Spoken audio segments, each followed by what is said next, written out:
tudo. A gente pode também falar sobre imobiliários urbanos, porque existem pessoas que, eu acho que por não conhecer ou não se aprofundar no assunto e tal, acabam colocando uma lixeira onde não deveria estar, colocando um espaço para bicicletas onde não deveria.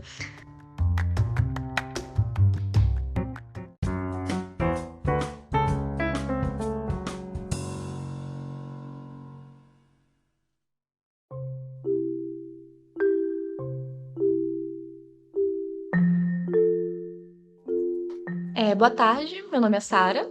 Eu sou o Giovanni. E a gente está aqui para apresentar mais um podcast Tudo Arquitetado, um podcast sobre arquitetura e urbanismo e outros demais temas. No episódio de hoje, a gente vai estar falando sobre arquitetura hostil. E o que ela representa para os nossos dias de hoje.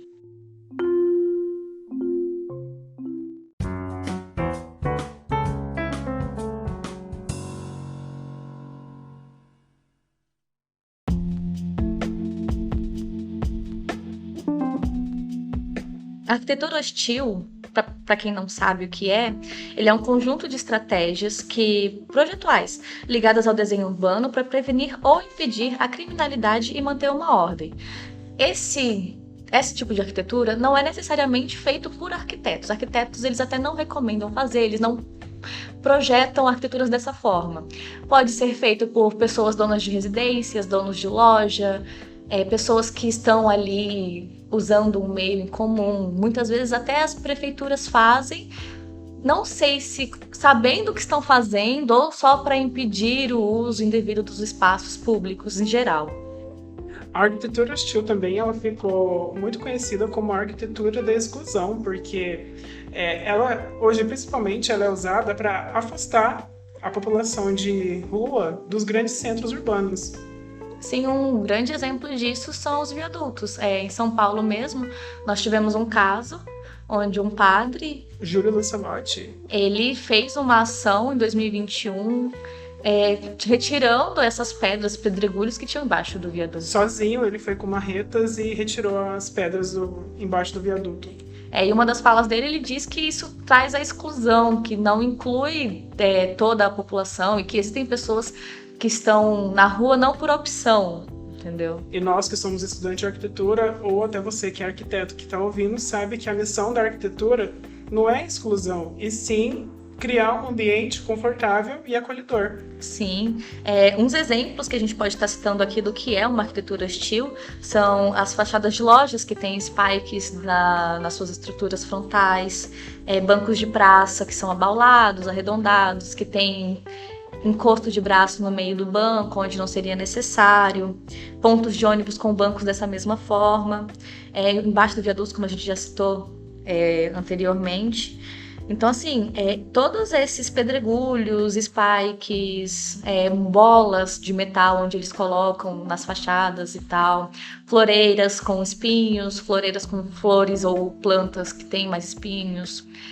Aqui na cidade mesmo nós temos um exemplo que é uma loja onde na fachada nós temos alguns cactos dispostos ali que impede que tanto nós, transeuntes, cheguemos perto da vitrine para ver melhor, quanto pessoas de situação de rua deitem ali embaixo da marquise para poder se proteger ou dormir ali também.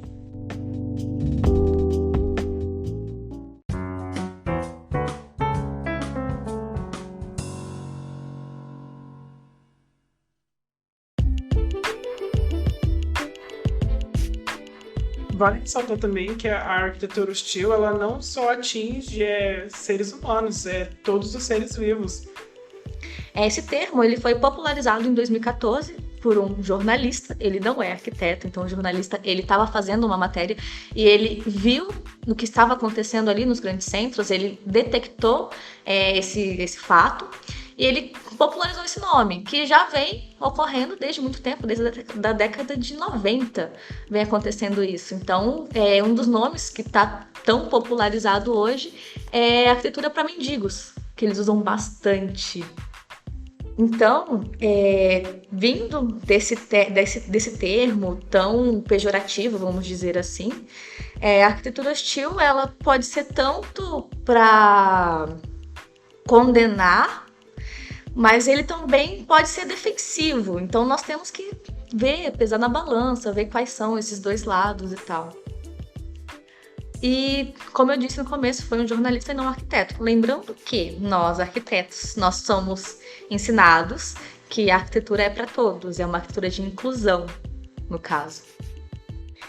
Nós temos diversos exemplos, a gente pode começar falando sobre o contexto mundo, porque eu acho que moradores de rua, pessoas em situações de rua, ou até mesmo essa questão da arquitetura hostil, ela tem que ser conversada, porque não somos nós, arquitetos, que fazemos. Já me incluo como arquiteta porque sou uma estudante, quase terminando o curso, espero, Senhor. Mas a gente tem que debater esse tema mesmo.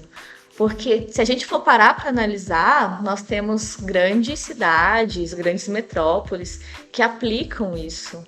Hoje. Sim, a arquitetura hostil é uma arquitetura de exclusão, né? Porque a população de situação de rua não deixa de ser população e com a arquitetura hostil a gente está tirando o direito da cidade dessas pessoas, né? Querendo, tirar elas dos grandes centros, que levando elas para a periferia, onde vão ter outras pessoas em situações de ruas, só vai agravar mais esse problema que a gente recorrente, né? No mundo, no Brasil mesmo, a gente tem mais de 200 mil pessoas em situação de rua. Um grande exemplo que é São Paulo, mais de 40 mil pessoas moram em calçada, né? Que é onde também é bem centrado esse problema da arquitetura hostil. Sim, a gente vai ressaltar também que não são só os moradores de rua que sofrem com isso. São prejudicados com isso, né? Exatamente, qualquer transeunte na calçada que pode ocorrer de tropeçar, esbarrar em alguma coisa desse tipo, tanto nas fachadas de lojas que tem spikes, quanto pontos de ônibus ali onde eles colocam bancos curvos. Sim, bancos curvos, bancos muitas vezes até menores que o indicado pela ergonomia, e pessoas obesas não conseguem sentar confortavelmente. Imagina uma mãe com um bebê de colo ali, cheia de bolsa, para sentar ali naquele banco curvo. Para esperar o ônibus por 1 hora. Exatamente, então isso afeta toda uma população. Então são temas que a gente deve debater.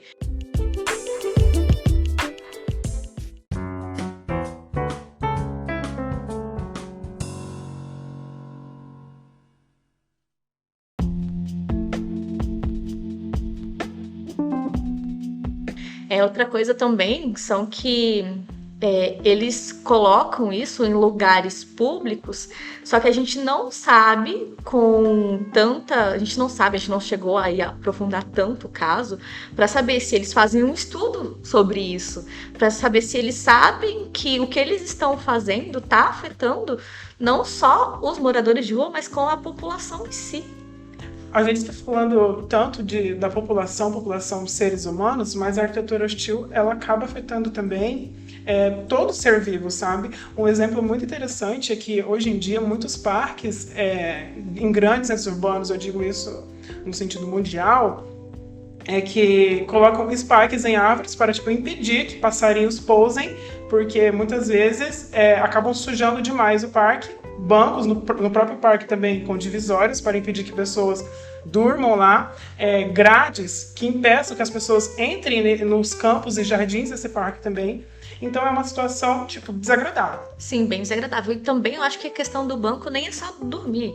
Vamos supor, tem uma pessoa andando ali, a pessoa passa mal, ela precisa deitar. Onde é que ela vai deitar? Ela vai deitar no chão? Então, eu acho que isso impede toda uma população. A gente falou anteriormente sobre spikes.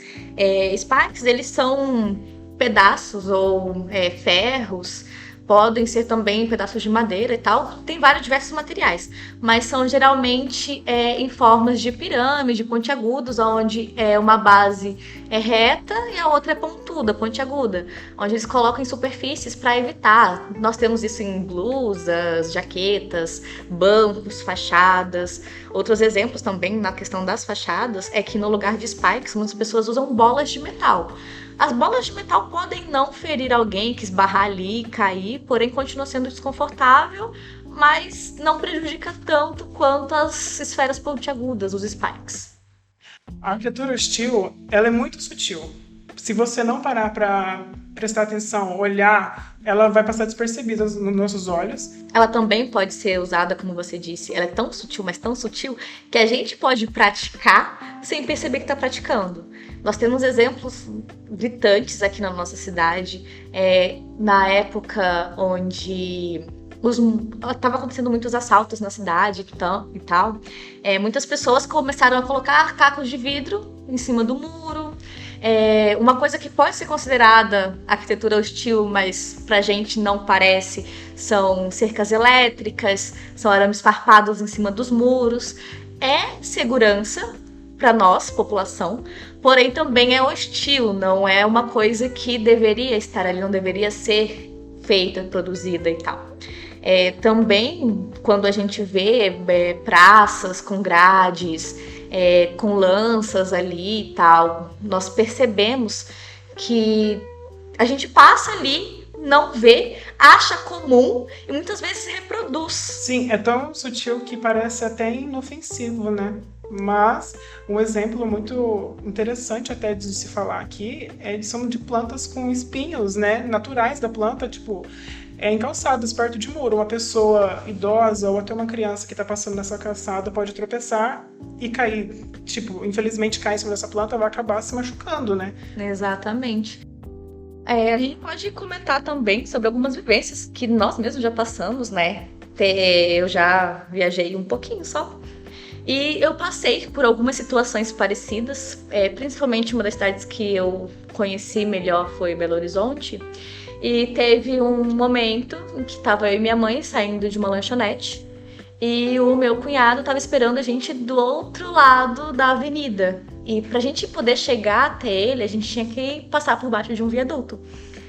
Porém, esse viaduto, ele não tinha nada hostil, ao meu ver, naquela época, só que analisando agora a gente percebe que era, mas tinham paredões imensos, tinha algumas grades ali, e estava um pouco escuro naquele ambiente. Então, eu, como uma garotinha de 12 anos de idade, eu morri de medo de passar ali. Então, foi uma experiência horrível para mim também, porque eu acho que qualquer pessoa que viesse de frente para mim, viesse sentido contrário ao que eu estava indo, e ou parasse do meu lado para pedir uma informação, ou só olhasse para mim, eu ia me sentir aterrorizada. Causaria medo. Com certeza, estava muito escuro, as paredes do lado eram muito altas, é difícil o acesso por ali, você não consegue andar porque não tem calçada adequada.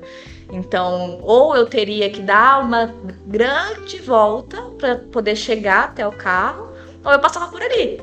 E o mais rápido era passar por ali, no caso. Exemplo perfeito de como a arquitetura hostil é sutil, né? E também pode afetar não só em questões arquitetônicas, mas num aspecto geral do ser humano, né? Uhum. Você passou por alguma experiência assim? Eu digo que a gente passa por essas experiências todos os dias, né? A gente mora numa cidade que, eu diria, elitista, né? As pessoas aqui são muito narcisistas. As calçadas mesmo, principalmente. A prefeitura daqui, eu acho que não faz calçadas nos bairros novos, né? Eu mesmo moro num bairro super novo daqui, que acho que até um loteamento ainda. As pessoas fazem a calçada pensando apenas na casa deles, de como vai ficar para casa deles. Não pensa em quem vai passar naquela calçada durante o dia e como ela pode ser utilizada, né? Isso é verdade. A gente tem muitos casos aqui na cidade mesmo que mostra que pessoas mais antigas, quando terminam a casa, vão fazer a calçada, colocam cerâmica na calçada. Tem as pessoas que colocam cacos de cerâmica e tem a pessoa que coloca a cerâmica inteira. E nós temos um exemplo disso no centro, uma grande loja, toda a fachada dela na parte da frente é em cerâmica. E eles até tiveram que colocar faixas de antiderrapante, faixas de lixa ali, porque as pessoas estavam escorregando ali na hora de andar, porque a calçada até era íngreme. Geralmente as pessoas aqui têm mania, não é mania, eu acho que é um costume, né, de lavar a calçada. E uma calçada de cerâmica molhada é um perigo enorme. Verdade, eu quase escorreguei uma vez dessas, andando numa calçada dessa. Porque, cara, uma pessoa não precisa estar necessariamente lavando ali. A pessoa pode ter acabado de chover, pode ter chovido por vários dias seguidos, a calçada pode criar um limozinho. Então, qualquer um pode escorregar ali e cair. Então, é um tipo de arquitetura hostil que a gente não percebe, a gente acaba praticando, como eu disse no início. Chover, que é uma coisa super comum aqui em Vilhena, né? Não para de chover quando é a época da chuva, vai chover o tempo todo durante grandes períodos, né? Uhum. E como é que fica a gente, pedestre, os usuários de calçada, nessa época de chuva, né? Verdade. Não tem aonde a gente passar durante a chuva na calçada, porque a gente vai se molhar e, igual a gente estava falando, tem a cobertura, mas tem algo para impedir que a gente fique embaixo dessa cobertura, né? Uhum. Muitas vezes são até os próprios bicicletários, onde as pessoas colocam as bicicletas. Então elas ocupam essa parte da marquise. Então tá chovendo, ou a gente fica em pé em cima daquilo, ou a gente fica ao lado ali pegando um pouco de chuva. Então é um caso que nós devemos averiguar. Será que somos nós que fazemos isso, ou a gente precisa conscientizar toda uma população sobre? Não é verdade? Não ter calçada também é arquitetura hostil, tá? A cidade, muitas vezes, é pensada só para carros. Não tem calçada, mas tem o quê? Um estacionamento onde era para ser uma calçada. Então você tem que passar entre os carros. É absurdo. Muito absurdo.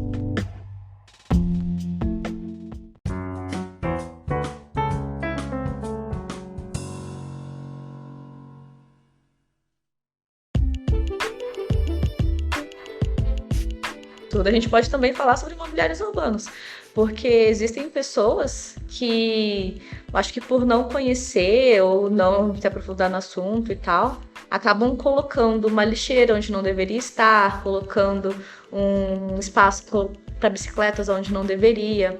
A gente tem o caso ali na Major Amarante mesmo, onde existe uma quadra inteira que você tem um espaço de pôr bicicletas próximo ao meio-fio da rua, porém a pessoa coloca a bicicleta para dentro da calçada, então só sobra, eu acho que menos de 1 metro pra gente poder andar ali.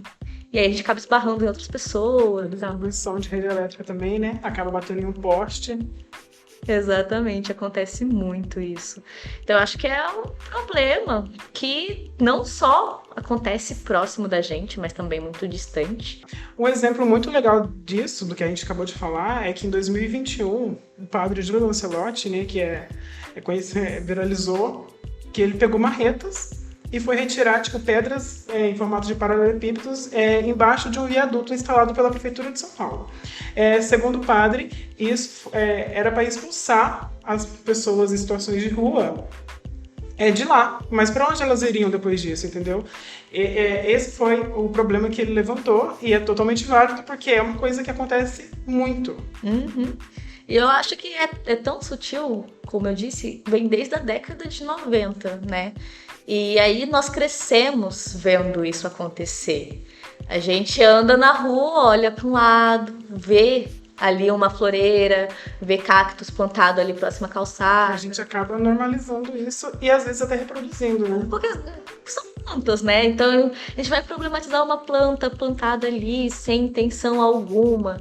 Muitas vezes a pessoa não tem intenção nenhuma, só planta porque achou bonito. Ah, gostei, vou plantar na minha fachada, vou pôr perto da minha calçada e tal.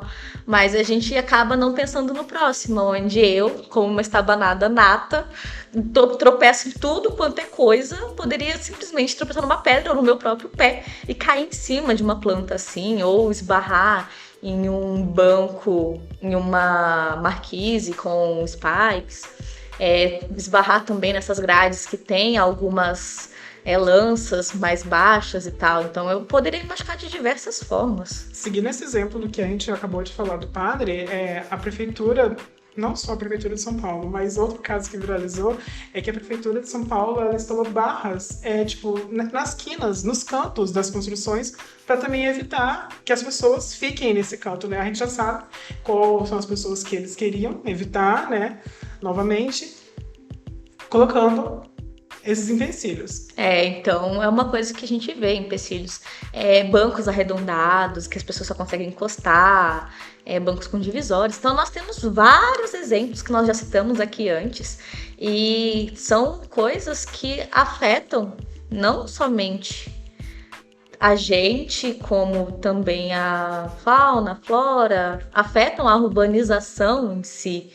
E eu acho que do quesito urbano, nós temos que parar e pensar melhor no que nós estamos fazendo. Se a gente está construindo para pessoas, se a gente está construindo para incluir, se pessoas, vamos dizer assim, que não entendem sobre arquitetura, estão fazendo isso sem pensar, com um propósito, sem um propósito.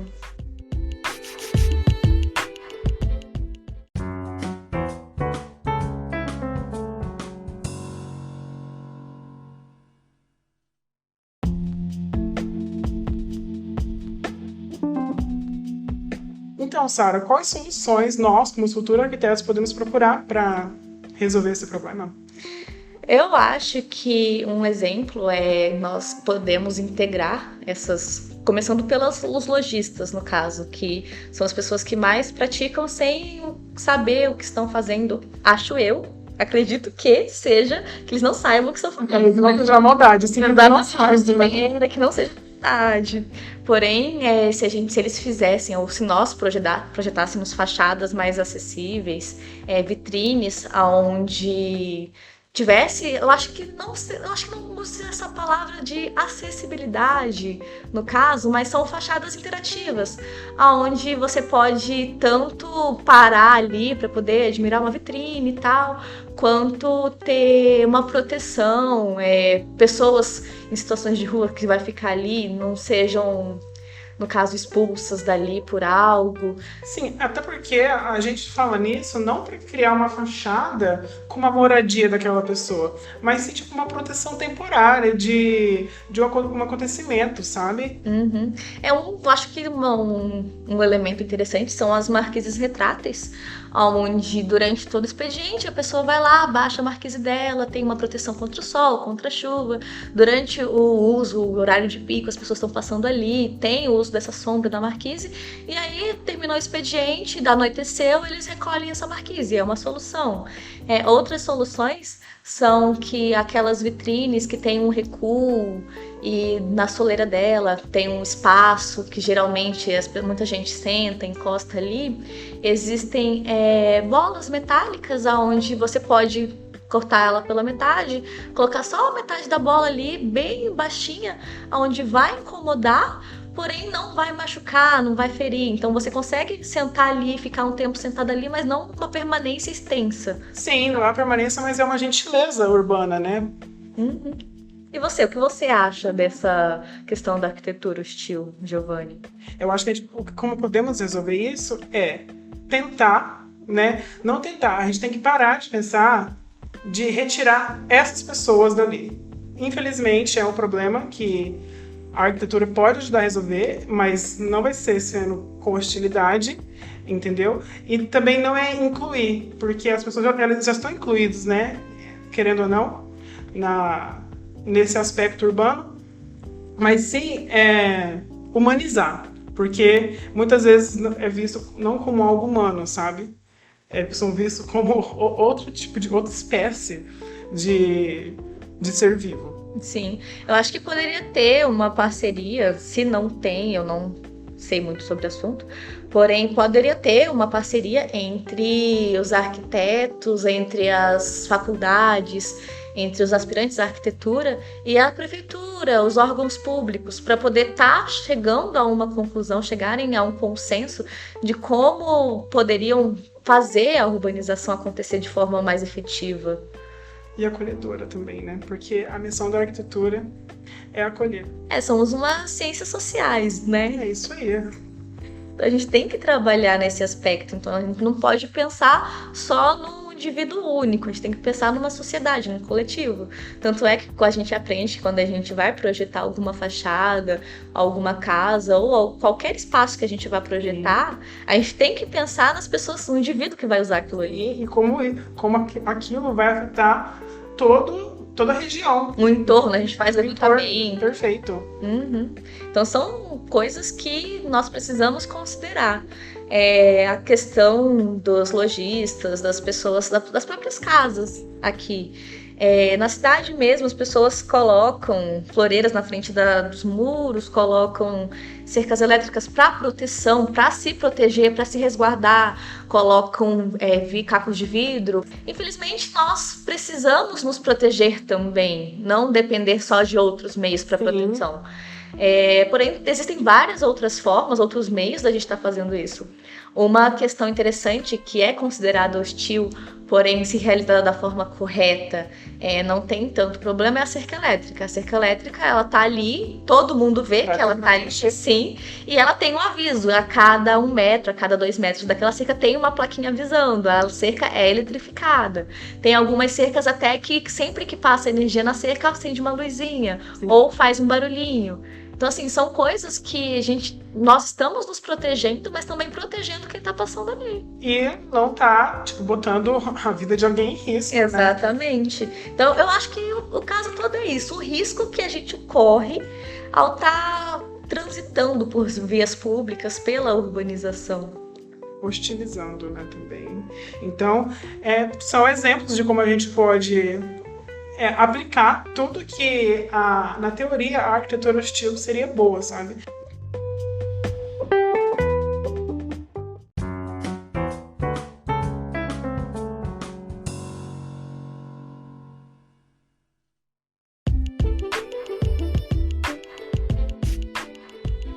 Eu acho que um fato interessante é deixar bem claro e ressaltar que a nomenclatura arquitetura hostil remete muito que os arquitetos, em sua maioria, fazem coisas, fazem obras, projetos que remetem a esse nome. Então, assim, a gente fala arquitetura hostil, a gente pensa, não, é culpa do arquiteto que fez dessa forma, é culpa do urbanista que projetou dessa forma. Mas nem sempre, nem todos os casos, são os arquitetos que fazem isso. A arquitetura hostil prática, arquitetônica, né? Ela é uma consequência de vários problemas que a gente vê por aí. Enquanto sociedade. Então a gente tem que deixar isso bem claro. Eu acho que seria um bom levantamento para poder debater, mostrar sobre, comentar com as pessoas que a gente conhece que não é culpa do arquiteto, muitas vezes. Então existem casos e casos, mas denominar como arquitetura hostil, eu acho que pesa bastante para nós enquanto arquitetos.